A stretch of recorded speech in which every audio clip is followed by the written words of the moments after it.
and welcome to this special edition of Sportcenter.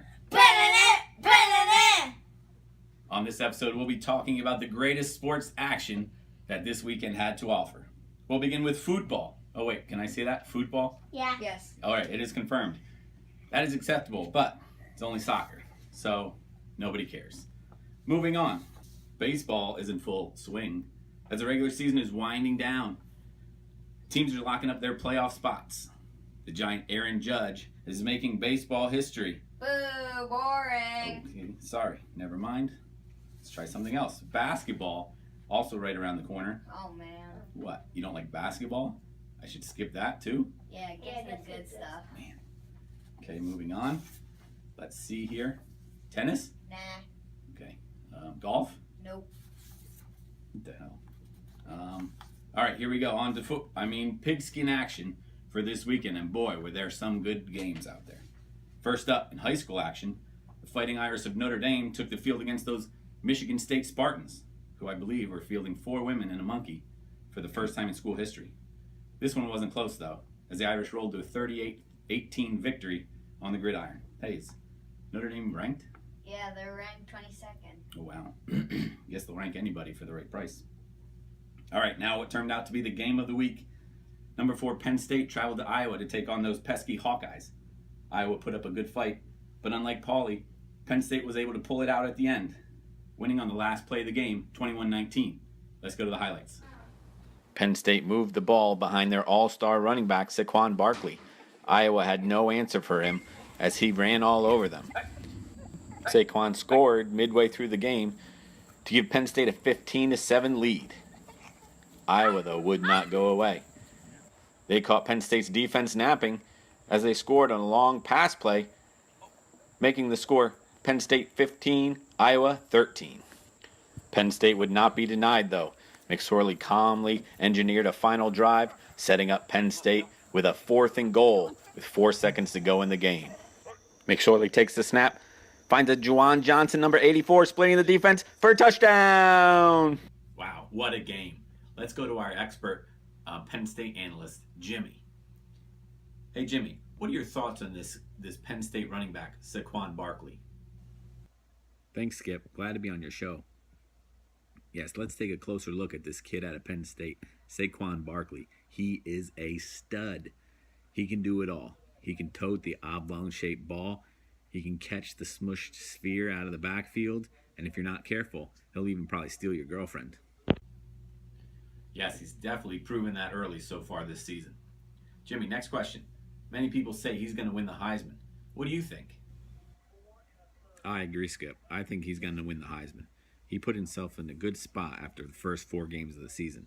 He's got over 500 yards rushing. He's got 300-plus receiving yards. He's got 6 touchdowns already. It'll be a good test in about a month when he faces Michigan and Ohio State back-to-back. But this kid is the real deal, like Shaquille O'Neal. Yeah, Jimmy, as we look through these highlights, I don't think there's a weakness in his game. He's got true power, as he shows us right there. But in the very next play, he can show you his soft hands and his amazing speed, ability to make anybody miss. It's like he's just toying with these kids out there, padding his stats a little bit.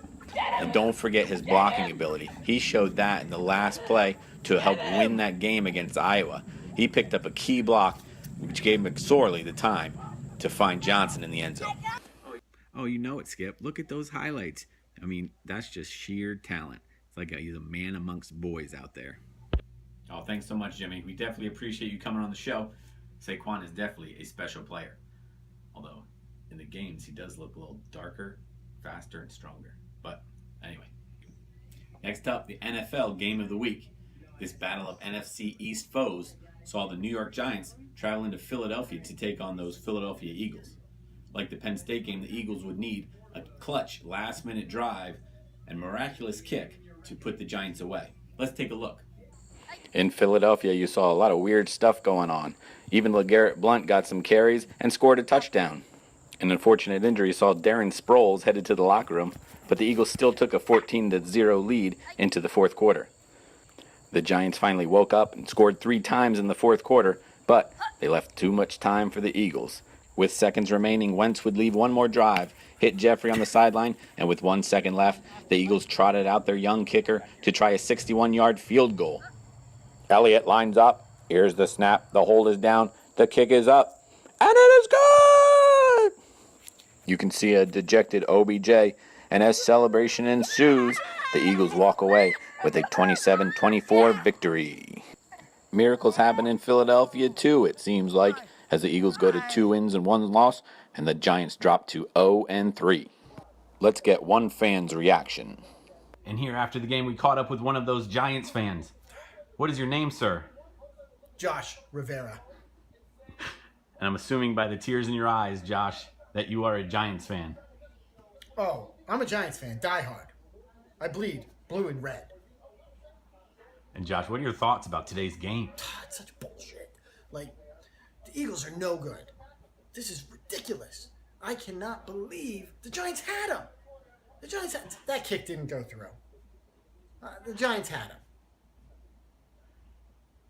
So judging by your thoughts, you think the Giants are a better team? Oh, yeah, definitely. How many Super Bowls do the Eagles have? 0. G-Men all the way. Eli for president. Wow, what a great ending to a great game. Those poor Giants fans, I really feel sorry for them. Anyway, this week, unfortunately, we will not be doing our fantasy segment as we went to Panther Valley. But we only got info about how Carson Wentz is the next Joe Montana and how Kareem Hunt will be the next Barry Sanders. The guy seemed pretty upset. All he kept yelling was how he scored like 140 points and still lost. Anyway, thanks for tuning in to this week's Sportcenter. We'll see you next time. Oh, one more thing. I almost forgot. My videographer had to go to bed. But the last thing I gotta do.